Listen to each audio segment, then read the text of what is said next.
हाँ जी, ये सवाल हम 2 सवाल करते हैं अभी, कोशिश करते हैं कि 2 हो जाएं।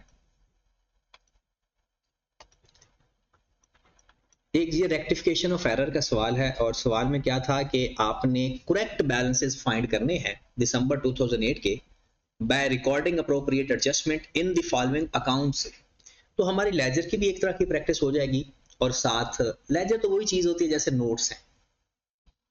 Plant and machinery accumulated depreciation का प्लांट एंड मशीनरी अकाउंट बनना, और गेन या लॉस ऑन डिस्पोजल मतलब कि डिस्पोजल का लेजर। ठीक है, 3 लेजर बनाने उसे। 20 नंबर का ये सवाल पेपर में आया हुआ, लेकिन आया बहुत पहले का हुआ। ठीक है, अब इसमें करना क्या है हमने जनाब,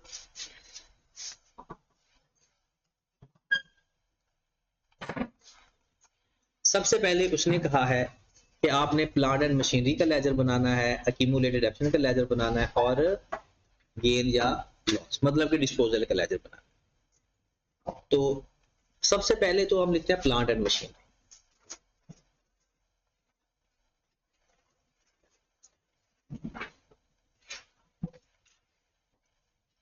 अब मुझे ये आपने बताना है कि जो प्लांट एंड मशीनरी का लेजर हमने बनाना है, ये कॉस्ट पे बनेगा या बुक वैल्यू पे बनेगा? किस पे बनेगा? कॉस्ट पे या बुक वैल्यू पे? चले, रिक्वायरमेंट से पता चल जाएगा। प्लांट एंड मशीनरी का लेजर बनाना है, अक्यूमुलेटेड डेप्रिसिएशन का लेजर बनाना है, गेन या लॉस ऑन डिस्पोजल का, तो किस पे बनेगा? कॉस्ट पे। वजह क्या है? अक्यूमुलेटेड डेप्रिसिएशन के बारे में जब बात की हो तो लेजर कॉस्ट पे बनते होते हैं। ठीक है, अब आ जाए यहां पर, कहता है कि आपके पास दिसंबर 2008 के बैलेंसेस गिवन है, अक्यूमुलेटेड डेप्रिसिएशन का भी बैलेंस गिवन है, कॉस्ट का भी गिवन है, और उसकी बुक वैल्यू भी गिवन है। लेकिन प्रॉब्लम यह है कि ये गलत है, हमने इसी को ही ठीक करना है। चाहे गलत हो चाहे ब्रॉड ऑन गिवन होता, हमने क्या करना था, इसको ब्रॉड ऑन लिख लो या इसको अनएडजस्टेड बैलेंस लिख लो। 1180 अनएडजस्टेड बैलेंस मतलब गलत बैलेंस कितना है? 1238706। साथ ही हम अक्यूमुलेटेड डेप्रिसिएशन का लेजर भी बना लेते हैं।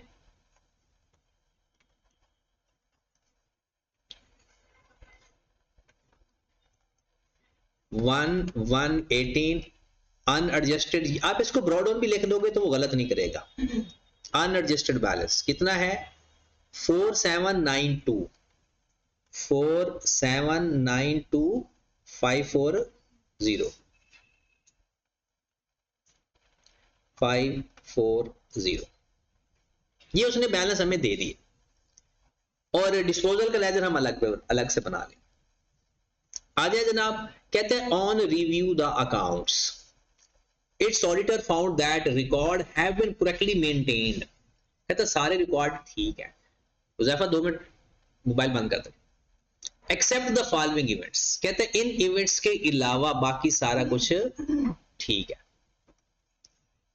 पहली बात कहता है जनवरी 17 2008 को a contract was signed for the purchase of machine from makers limited for ₹1125 which is to be delivered. जिस मशीन ने आना कब है? 2009 में, हमारा साल 2008 है। 17 जनवरी 2008 को एग्रीमेंट हो रहा है कि भाई 2009 में मुझे एक मशीन दे देना। टीएल पेड एडवांस 450,000, हमने 4,50,000 एडवांस दे दिया, debited to plant and machinery account. कहता है on the signing of the contract, जिस दिन कॉन्ट्रैक्ट साइन किया, balance to be paid on the delivery of the machine. तो जब हमने 4,50,000 पे कर दिया जनवरी 2008 के अंदर और मशीन को डेबिट कर दिया, मशीन ने आना है 2009 में अगले साल, तो क्या हमने ठीक फैसला किया मशीन को डेबिट करने का? या एंट्री होनी चाहिए थी advance for machine debit cash credit? क्योंकि मशीन जब तक हमारे पास नहीं आएगी हमने मशीन को डेबिट, होगी गलती। अब हमने इसको रेक्टिफाई करना है। अगर हम रेक्टिफिकेशन ऑफ एरर पढ़ रहे होते तो इसकी क्या एंट्री होती है? Advance debit machine credit, advance debit machine credit. Rectifying entry भी साथ साथ पास करते हैं। एडवांस डेबिट मशीन कितनी अमाउंट से? 450,000। नीचे इसके ना डेप्रिसिएशन का रेट भी बताया हुआ 10%। तो क्योंकि आपने जनवरी के अंदर ये गलती की है on the date of signing of contract, इसका मतलब ये हुआ कि आपने साल की डेप्रिसिएशन भी गलत चार्ज कर दी। क्या डेप्रिसिएशन आपने गलत चार्ज की होगी? डेप्रिसिएशन टू अक्यूमुलेटेड डेप्रिसिएशन 45,000, और उसका क्या करेंगे आप? Rectify. Accumulated depreciation debit, depreciation credit 45,000। ये बात हमें लगी। अब रेक्टिफाइंग एंट्रीज भी हमने पेपर में, उसने रेक्टिफाइंग एंट्रीज नहीं कहा, इस सवाल के अंदर उसने कहा है अकाउंट्स ठीक करो। अब हम जब अकाउंट्स ठीक करेंगे, इस एसेट्स के अंदर एक एडवांस के नाम से 4,50,000 ऐड हुआ और इसकी डेप्रिसिएशन के अंदर 45,000 ऐड हुआ। मैंने डेप्रिसिएशन में से डेप्रिसिएशन रिवर्स कर दी और एसेट में से एसेट रिवर्स कर दिया। डेप्रिसिएशन में से डेप्रिसिएशन रिवर्स कर दी और एसेट में से एसेट रिवर्स कर दिया। पहला पॉइंट मेरा हो गया। आगे चलें फिर नेक्स्ट पॉइंट पे आए। Point number 2, installation of a machine was completed January 2008, the cost of machine 2.7 million debited to plant and machinery account. कहता है मशीनरी की कॉस्ट 2.7 मिलियन है और आपने मशीन को डेबिट कर दिया। क्या ये ठीक बात है, ये गलत है? मशीन की कॉस्ट है और मशीन को डेबिट कर दिया तो सही है। आगे देखते हैं फिर।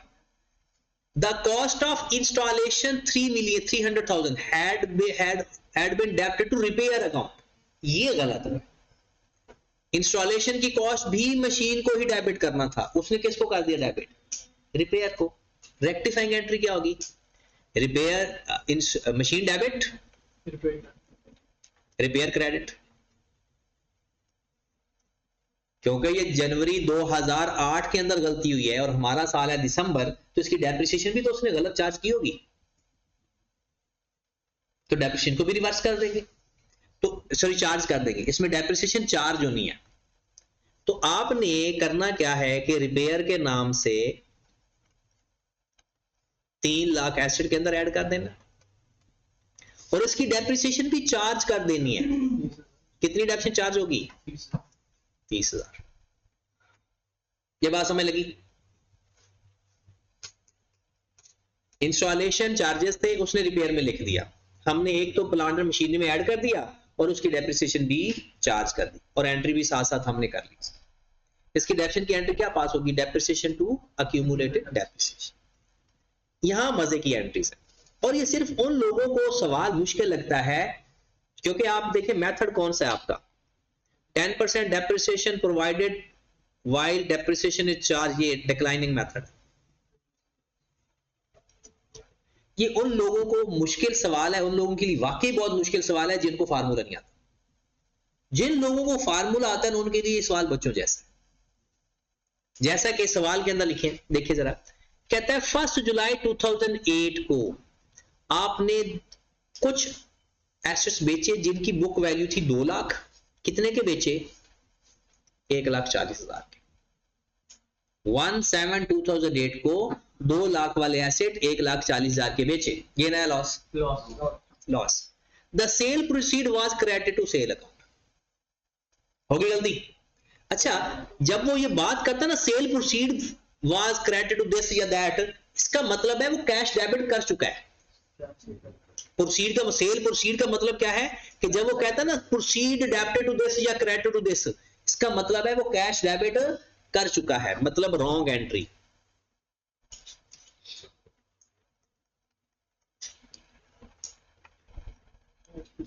उसने एंट्री पास की जनाब कैश डेबिट, सेल क्रेडिट।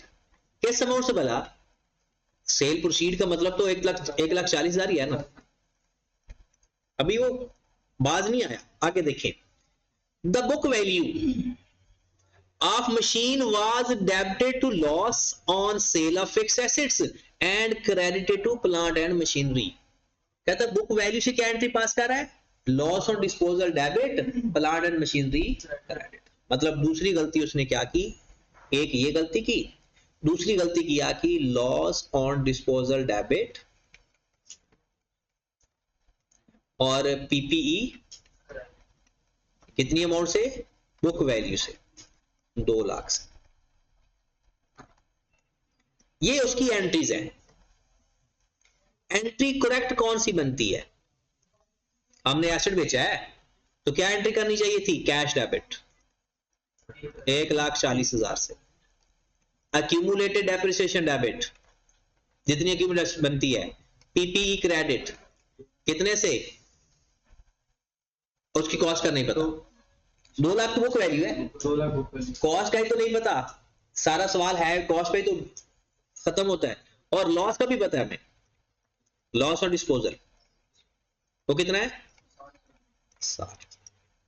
अगर हमें अक्यूमुलेटेड डेप्रिसिएशन मिल गई तो पीपी मिल जाएगा, और अगर पीपी मिल गया तो अक्यूमुलेटेड डेप्रिसिएशन मिल जाएगी। लॉ मेरे भाई आओ जरा, ये उसने आगे बताया हुआ है। The auditor was able to ascertain that date of purchase of item sold, कहता जो आइटम बेचे हैं ना उनकी डेट ऑफ परचेज का पता।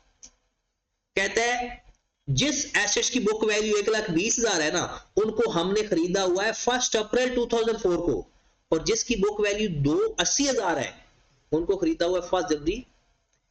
ऊपर अगर आप दोबारा गौर फरमाओ क्या, हाँ यहां पर देखें ये क्या लिखा हुआ है? वेरियस आइटम्स, मतलब कोई एक चीज नहीं है, एक से ज्यादा है। यहां पर देखें 2 लाख बांधा है पूरा या नहीं? बुक वैल्यू भी बताई हुई है, डेट ऑफ परचेज भी बताई हुई है, तो क्या कॉस्ट फाइंड हो सकती है? बस जिन लोगों को फार्मूला नहीं आता ना उनके लिए ये अजाब है। उनके लिए दुनिया का ये मुश्किल तरीन सवाल यही है पूरे IAS 16 के अंदर कि उसने लेट 100 करके हल लेकर। और आपने करना क्या है? टाइम काउंट करो। हमारा साल कौन सा है? 1 जुलाई 2008। 2004 से 2008 तक आ जाओ और 2003 से 2008 तक आ जाओ। एक में पार्शियल टाइम दोनों में है और एक में है, तो बुक वैल्यू का फार्मूला लगाते हैं, हमारे पास आंसर आ जाएगा। चलिए जी, बुक वैल्यू का फार्मूला क्या बनता है? Is equal to cost into 1 minus R T, 1 minus R की पावर टी और 1 माइनस आर टी। पहले की बुक वैल्यू कितनी है? 1,20,000। कॉस्ट हमने फाइंड करनी है, 1 माइनस रेट है 10%। उसको कब खरीदा था? पहले एसेट 1,20,000 वाले एसेट को कब खरीदा था? इसका मतलब है 2004 का पार्शियल टाइम है 9/12 इंटू 1 माइनस 0.10 की पावर। कौन सा साल खत्म हो गया? 2004 का खत्म। 5, 6, 7, 3 साल, क्योंकि 8वें के तो आगे 6 महीने हैं, 3 साल। और 1 माइनस 0.10 मल्टीप्लाइड बाय 6/12। इस पूरे फैक्टर को हल करके दूसरी साइड पर जाकर डिवाइड कर देंगे, आपके पास एक एसेट की कॉस्ट आ जाएगी 187,322,3. दूसरे के लिए उसकी बुक वैल्यू कितनी है? 80,000। कॉस्ट इनटू 1 माइनस 0.10 की पावर, वो 2003 है, 3 का साल पूरा, 3, 4, 5, 6, 7, 5 साल पूरे और 6 महीने। ठीक होगी बात? तो ये कॉस्ट डिवाइड उधर हो जाएगा, तो कॉस्ट का किसके बराबर आ गई?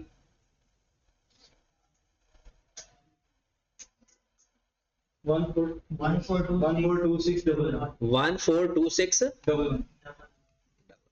इन दोनों को प्लस करेंगे तो हमारी टोटल कॉस्ट आ जाएगी, क्योंकि हमने एंट्री इकट्ठी पास की हुई है ना।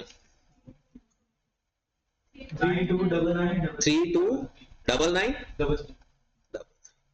तो ये हमारे पास 329933 लो जनाब, 329933 और इसको माइनस करें तो 1299933। ये हमारी करेक्ट एंट्री है।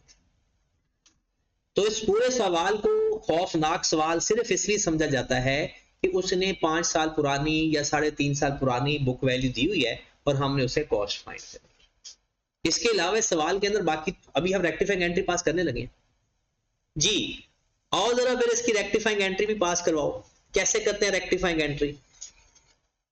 रेक्टिफाइंग एंट्री, कैश डेबिट हो चुका है? Yes. डन।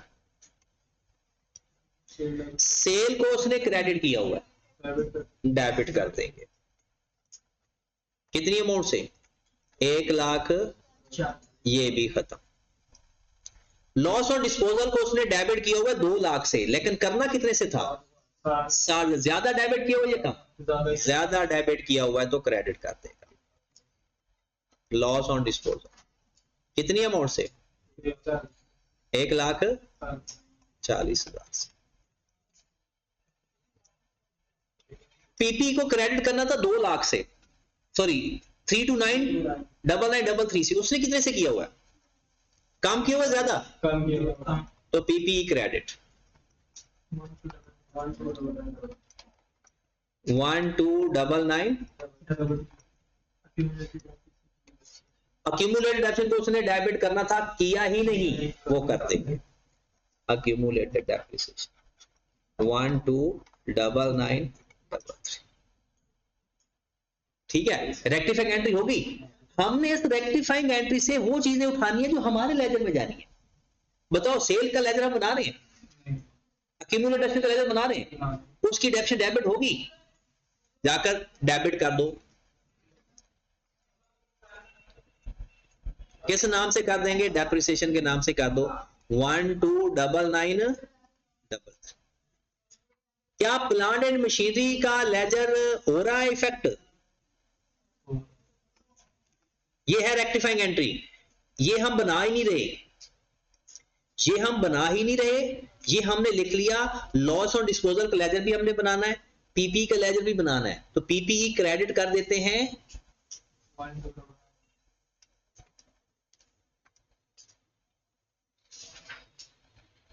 सेल के नाम से कर दो या अक्यूमुलेटेड एक्शन के नाम से कर दो, 1,299,3। आखिरी बात, रिकॉर्डिंग होगी, अब आ जाओ। आखिरी बात, ये वही बातें अगर आपको याद है ना, तो मैं कहता हूं कुछ भी नहीं मसला। हमने इसका 6 महीने, 1 जुलाई को मसला हो गया था ना, हमने इसकी 6 महीने का डेप्रिसिएशन का इफेक्ट भी लेना है। 6 महीने की डेप्रिसिएशन का भी इफेक्ट लेना है। अब मुझे बताओ, अगर स्ट्रेट लाइन मेथड हो तो सिर्फ एसिड को देखना है। अगर स्ट्रेट लाइन मेथड हो तो सिर्फ एसिड को देखना है। अगर डेबिट हो रहा है तो डेबिट चार्ज कर दो, क्रेडिट हो रहा है तो रिवर्स कर दो। और अगर WDV मेथड है तो एसिड को भी देखना है और अक्यूमुलेटेड डेप्रिसिएशन को भी देखना है। अब देखें, आपका एसिड जितनी अमाउंट से क्रेडिट हो रहा है उतनी अमाउंट से अक्यूमुलेशन डेबिट हो रही है। तो जब हम इसकी बुक वैल्यू फाइंड करेंगे 0, अगर हम इसकी बुक वैल्यू फाइंड करेंगे 0, तो इसकी डेप्रिसिएशन का इफेक्ट खत्म।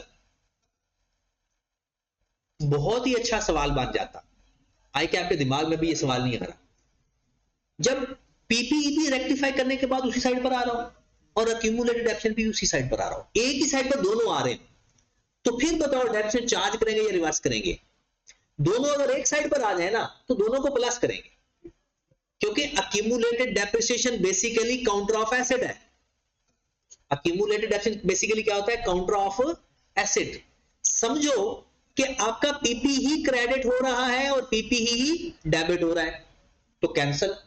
लेकिन अगर दोनों एक साइड पर आएंगे तो फिर प्लस, तो फिर दोनों को प्लस करके अगर डेबिट साइड पर आ गए तो डेप्रिसिएशन चार्ज, अगर क्रेडिट साइड पर दोनों आ जाए तो डेप्रिसिएशन रिवर्स। लेकिन होता किसमें है ये? WDV में। स्ट्रेट लाइन में क्या होता है? सिर्फ एसिड को पकड़ते हैं, उसमें अक्यूमुलेटेड डेप्रिसिएशन का कोई रोल नहीं। लेकिन आज तक ऐसा सवाल आया कि आपने दिया नहीं कि दोनों एक ही साइड पर आ रहे हो रेक्टिफाई करने के बाद। लो मेरे भाई, लास्ट इसकी एडजस्टमेंट, सबसे बड़ी एडजस्टमेंट यही समझी जाती थी, लेकिन मेरे ख्याल में एडजस्टमेंट ये ज्यादा अच्छी है छोटी सी। जुलाई 23, 2008, अ मशीन परचेज इन 2005, और वो भी किस साल में? जुलाई में। एट अ कॉस्ट, उसने कॉस्ट खुद ही बता दी। Sold for a cash, the plant was credited to machinery account. इसका मतलब है इसी अमाउंट से ना उसने वो sale proceed credit to machinery account का मतलब कि उसने प्लांट एंड मशीनरी को क्रेडिट करना था, क्योंकि कॉस्ट मेथड पे है, तो कॉस्ट की अमाउंट से उसने किस वैल्यू से कर दिया? उसने एंट्री पास कर दी कैश डेबिट प्लांट क्रेडिट कितनी अमाउंट से 263,320 हालांकि उसके क्या करना चाहिए, प्रॉपर एंट्री पास करनी चाहिए थी डिस्पोजल। और जरा इसको भी कर लेते हैं हल। Correct entry cash debit 263,320। Accumulated depreciation हमें फाइंड करनी पड़ेगी, गेन या लॉस भी फाइंड करना पड़ेगा, और पीपीई 460। मुझे जल्दी से इसकी अक्यूमुलेटेड डेप्रिसिएशन इस दिन की बता दें। जुलाई 2005 में एसेट खरीदा और जुलाई 2008 में ही बेचा, तो 2005 में, और जब डेट ना बताई हो ना तो समझो कि साल का वो महीने का स्टार्ट किया है। 2005 के 6 महीने, फिर 2006 और 7 2 साल, और 2008 के भी 6 महीने।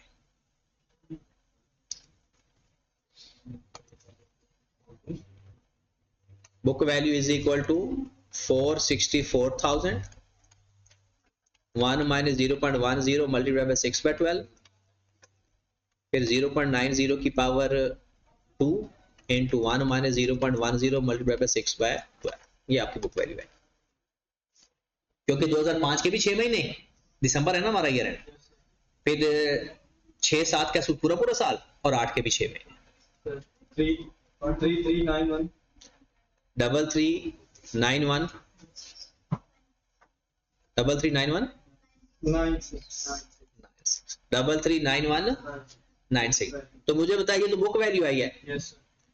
अब ये 339 वाला एसेट हमने बेचा 263,320 का, गेन है लॉस? लॉस। तो लॉस ऑन डिस्पोजल कितना?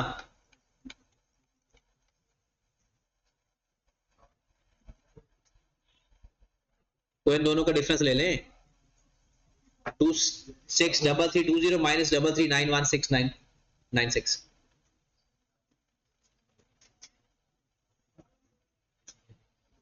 75,876 और बाकी जो डिफरेंस आएगा वो accumulated depreciation 5 to 124804। Yes sir. ये थी करेक्ट एंट्री 124804। उसने क्या एंट्री पास कर दी थी? उसने एंट्री पास कर दी थी कैश डेबिट 263320 टू पीपीई 2633, ये उसने एंट्री पास की। और एंट्री पास करनी कौन सी थी? ये वाली। रेक्टिफाइंग एंट्री बता दो कैसे पास होगी। कैश कैश डेबिट हो गया, अक्यूमुलेटेड डेप्शन को डेबिट करना चाहिए था, उसने नहीं किया। 124804 लॉस को उसने डेबिट करना चाहिए था, नहीं किया। 75876 पीपी को क्रेडिट करना था 464 से, उसने कितने से किया हुआ? कम से किया हुआ है। तो कितना कम किया हुआ है? 200680। अब बताएं ये काम हुआ कब है? जुलाई के अंदर। कब हुआ है? जुलाई के अंदर। तो क्या डेप्रिसिएशन का इफेक्ट आएगा या ये भी कैंसिल हो रहा है? रिवर्स करेंगे या चार्ज करेंगे? बस इतना बता रहा हूं। डेप्रिसिएशन का इफेक्ट रिवर्स करेंगे या चार्ज करेंगे? देखें, ये आपका पीपी पड़ा है, ये आपका क्यूमुलेटेड डेप्शन पड़ा है, इसको करें नेट पहले। तो आपका क्रेडिट साइड पर एसेट आ रहा है, रेक्टिफिकेशन के अंदर एसेट कम हो रहा है, तो डेप्रिसिएशन रिवर्स हो जाएगी, क्योंकि एसेट कम हो तो डेप्रिसिएशन रिवर्स होगी, एसेट बढ़ रहे हैं तो डेप्रिसिएशन चार्ज होगी। तो पहले इसको नेट करें, फिर 10% मल्टीप्लाइड बाय 6/12 क्या करेंगे? 200680 माइनस 124804, पहले इनको माइनस करो, फिर इसका 10% मल्टीप्लाइड बाय 6/37। एंट्री क्या होगी? अक्यूमुलेटेड डेप्रिसिएशन टू डेप्रिसिएशन कितना? 3794। अब इसको जिस जिस लेजर में इफेक्ट जाना है ना, वो आपने पोस्ट करना। मतलब अक्यूमुलेटेड डेप्रिसिएशन में 2 इफेक्ट जा रहे हैं और एसेट के लेजर में सिर्फ एक है। तो आए जरा, ये हमारे लेजर बन रहे थे, एसेट कम हुआ ज्यादा, कम हुआ, डिस्पोजल के नाम से लिख दो चाहे 200680। डेप्रिसिएशन रिवर्स हुई दो तरह से, एक पहली कितनी रिवर्स हुई, पहली रेक्टिफाइंग एंट्री के अंदर दो एंट्रीज, एक तो डेप्शन रिवर्स की ना, तो एक जनरल रेक्टिफाइंग एंट्री के अंदर भी एक्यूमुलेटेड डेप्शन आ रही है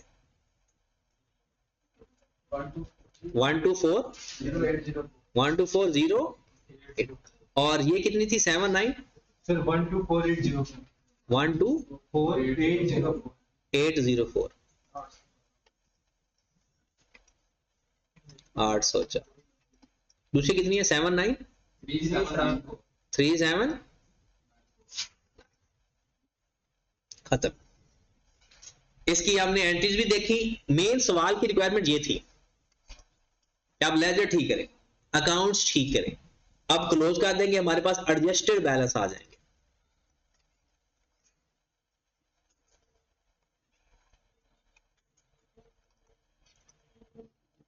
बाकी तो आगे आपने खुद ही कर लेना है। क्लोज इसका टोटल कर ले, कितना आ रहा है डेबिट साइड का 1268,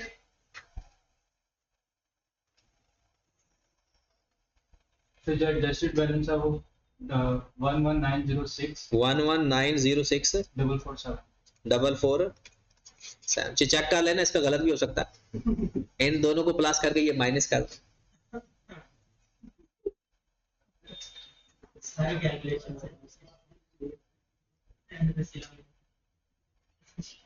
12687 ये जो नीचे टोटल जो आ रहा तो माइनस करके बता दो ना, माइनस 45,000 129933 124804379 कितना 451 900।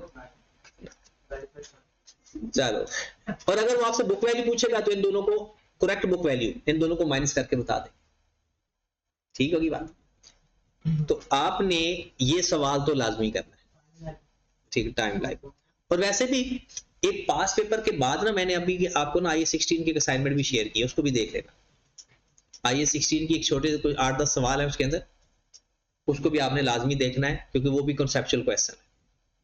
ठीक है, चलें जी, अब आप सारे अल्लाह के हवाले।